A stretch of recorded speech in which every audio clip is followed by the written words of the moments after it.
ಅಶುತೋಷ್ ಆರ್ಭಟಕ್ಕೆ ಲಕ್ನೋ ಧೂಳಿಪಟ. LSG ವಿರುದ್ಧ Delhi ಕ್ಯಾಪಿಟಲ್ಸ್ಗೆ 1 wicket ರೋಚಕ ಜಯ. ವಿಶಾಖಪಟ್ಟಣಂನಲ್ಲಿ ನಡೆದ IPL 2025 4ನೇ ಪಂದ್ಯದಲ್ಲಿ ಅಂತಿಮ ಕ್ಷಣದಲ್ಲಿ ಡೆಲ್ಲಿ ತಂಡ ಲಕ್ನೋ ತಂಡದ ವಿರುದ್ಧ 1 ವಿಕೆಟ್ ಅಂತರದ ರೋಚಕ ಜಯ ಗಳಿಸಿದೆ.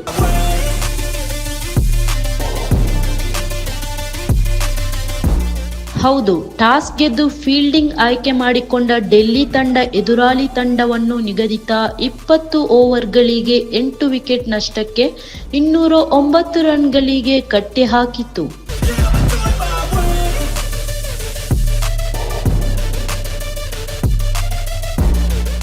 ಗುರಿ ಬೆನ್ನಟ್ಟಿದ ಡೆಲ್ಲಿ ತಂಡ ಆರಂಭದಲ್ಲಿ ಬ್ಯಾಟಿಂಗ್ ವೈಫಲ್ಯ ಎದುರಿಸಿತು. ಆದರೆ ಕ್ರಮೇಣ ಮಧ್ಯ ಕ್ರಮಾಂಕದ ಆಟಗಾರರು ಪಂದ್ಯದ ಮೇಲೆ ಹಿಡಿತ ಸಾಧಿಸಿದರು.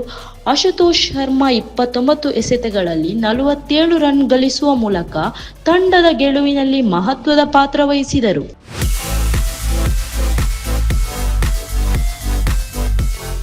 ಇನ್ನು ಅಂತಿಮವಾಗಿ ಡೆಲ್ಲಿ ತಂಡ 19.3 ಓವರ್ಗಳಲ್ಲಿ 9 ವಿಕೆಟ್ ನಷ್ಟಕ್ಕೆ 211 ರನ್ ಗಳಿಸುವ ಮೂಲಕ ಗೆಲುವು ಸಾಧಿಸಿತು.